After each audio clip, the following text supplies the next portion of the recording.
พี่น้องสุ่มเจ้าได้ยินข่าวสาปนกิจล้มบ่สาปนกิจนี่สมาคมสาปนกิจในประเทศไทยนี่มีทั้งเบิดนี้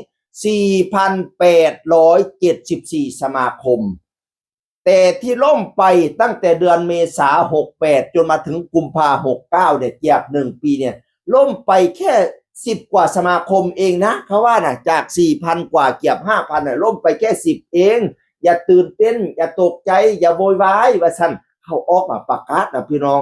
มันก็บ่ตกใจจังได๋ล่ะ10 สมาคมที่ล้มไป1ในนั้นคือเป็นสมาคมของจังหวัดเลยเราพี่น้องเอ๋ยสมาคมสาปนกิจสงเคราะห์ผู้ฝากเงินธกสสาขาเลยเนี่ยผู้นี้เราออกมาโพสต์เฮ็ดคลิปโพสต์พี่น้องเอ๋ยอุ้ยคนเบิ่งเป็นล้านๆก็อย่างว่าคนจังหวัดเลยโดยเฉพาะจังหวัดเลยเนี่ยชื่อเฟซล่ะว่าแม่ปลายสายเกษตรนี่คือหลักฐานคือความหวังสุดท้ายของคนแก่แต่มันก็ต้องใจสลายว่าซั่นว่านะเราเบาในคลิปเราระบายไทยเฮียนเราส่งทั้งหมด4 ฉบับส่งมาตั้งแต่ปี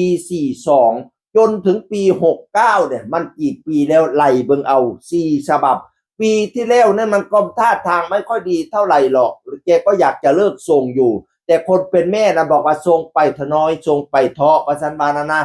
คือจะเปลี่ยนหยังดอกว่าปะนะปัดทีนี้มาถึงเมื่อเดือนที่แล้วนี้ก็ประกาศว่าล่มเสียแล้วพี่น้องเอ๋ยอู้ยมาตาลิโตนชาร์จแต่พี่น้องหรือสุมเจ้าได้ยินข่าวว่าจังได้หลังจากเราโพสต์คลิปไปนะคนเบิ่งเป็นล้านๆแล้วนี่นะเพจของแม่ปลายสายเกษตรเด้อพี่น้อง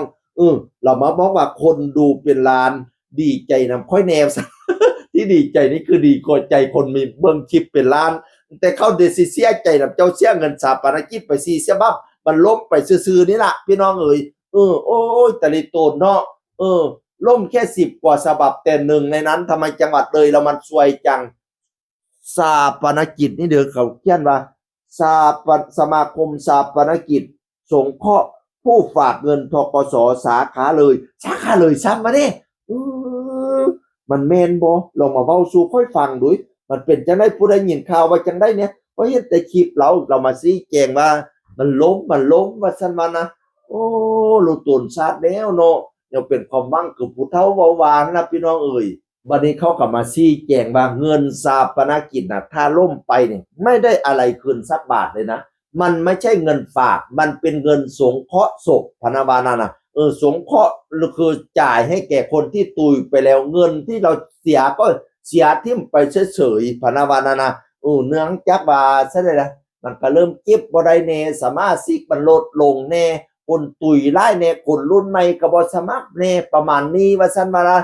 หลายๆสมาคมที่มันล้มไปนะเขามาเว้าให้ฟังประมาณนี้บัดนี้สาปนกิจสมาคมนี่มันจะยุบลงได้จะยุติบทบาทลงได้นี่1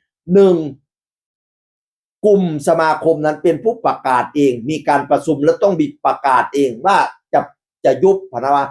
2คือศาลสั่งให้ยุบสมาคมนี้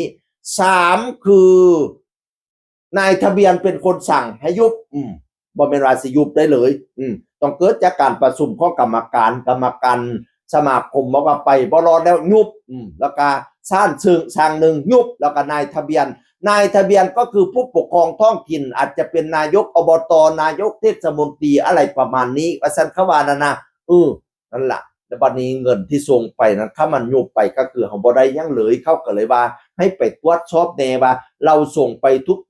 ปีน่ะการเงินของสมาคมเป็นยังไงบ้างเราสามารถขอดูได้ว่าซั่นเขาว่าจังซี่เด้อเป็นข่าวนะไปเบิ่งดูว่าการเก็บเงินของเขาเก็บได้บ่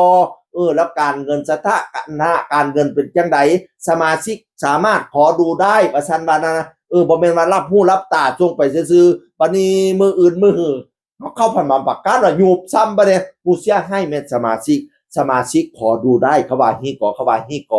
ผู้ใดส่งสาปนกิจได้อยู่ลองไปขอเบิ่งสถานะทางการเงินเขาเด้อเขาแนะนำว่าจังซี่ข่าวนะบัดนี้อันสาปนกิจของธกสสาขาเลยนี่